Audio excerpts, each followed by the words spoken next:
So I don't do drop tests on cell phones for multiple reasons. Mostly because in order to get an accurate idea of how well a cell phone does during a drop, you would need multiple cell phones, 5 or 10. And my wallet can't handle that, I'm just one guy. Plus, every drop is a little bit different. Some will drop from, when you're sitting down on your leg and it'll just slide off. Some phones will drop when you pull it out of your pocket and accidentally let it go. It's hard to come up with just one test to cover all the different kinds of drops. But every now and then I'll make an exception, like with the Xiaomi Mi Mix phone that came out about a year ago. That phone is made out of ceramic and I wanted to see how that held up against a drop. This phone, the Essential phone, is in a similar situation. The back is made out of ceramic, the front is Gorilla Glass 5, and the sides are made out of titanium. So it'll be interesting to see what's damaged first in a drop. So let's see what happens.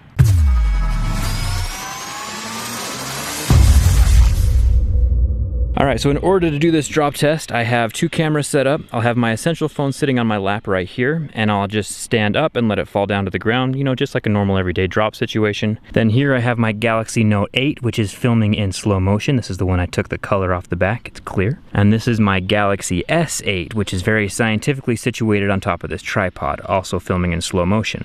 So here we have the phone. It is in 100% working condition right now. It's kind of bright outside, but you can still see the screen moving.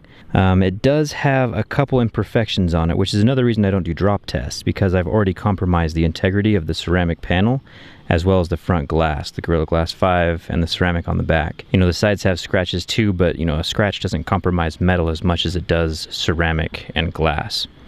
I set it on my knee like this. It actually just slides off well enough that we're just going to leave it like that.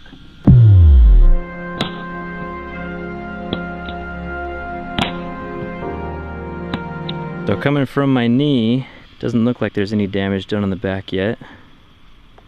Oh wow, I did not think that was going to happen. I thought that the plastic ring around the edge would help the glass not crack. That's way interesting. It still is functioning underneath the glass, so that's good. Another interesting thing is that my scratch marks right here from my Moze picks are right here, and the crack emanated from over here on the side and down here on the bottom corner. Let's do it again and see if anything happens to the back panel.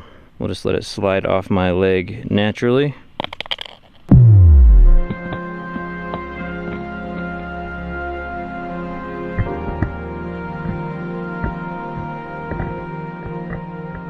Back panel is still fine. If I were to stand up from about pocket height,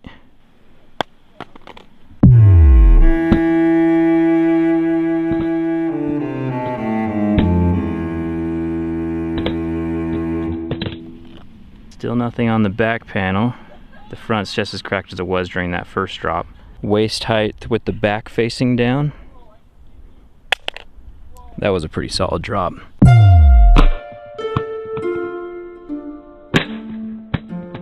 And the back is still fine. That's impressive. Screen is just the same as it was on that first drop. That might have just been an extremely unlucky first drop. Let's give it one more shot. Waist height, straight down on the back.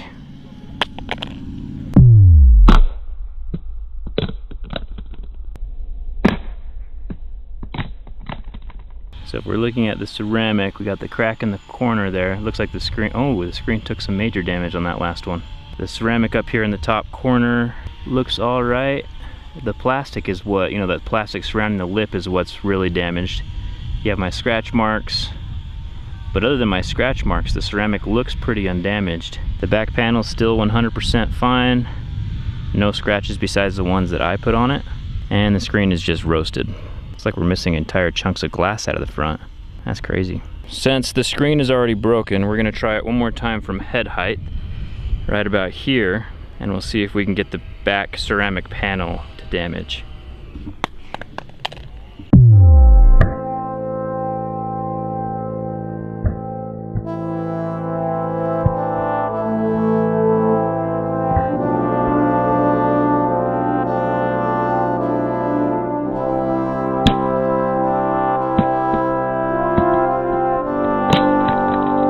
Even from a head height drop, the back panel doesn't do anything on cement.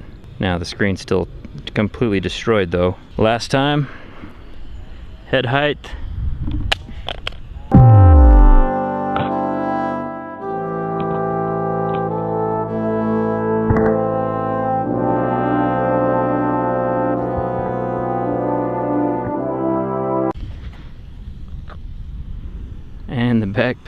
is still fine. I guess getting a screen protector for this thing would be a good idea, because a screen protector does help the glass hold together, especially in drops.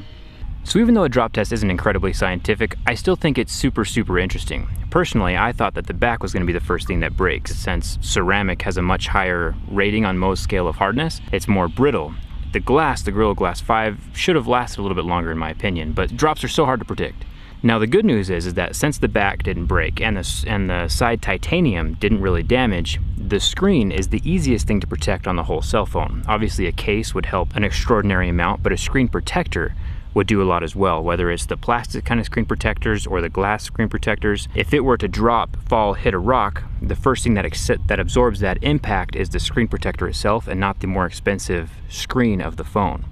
So a screen protector and a case are pretty important no matter what cell phone you own. I am going to attempt a teardown of this phone. Even though the replacement parts probably aren't available for it, it'll be interesting to see how the phone is built from the inside and what components can be replaced and what components can't. So hit that subscribe button, hit the thumbs up if you liked this drop test, and if you want me to do more in the future on different phones. Not every phone, because like I said, drops are so unpredictable and it's hard to make a scientific test for every single phone without buying like 10 of them. Anyway, thanks for watching, and I'll see you around.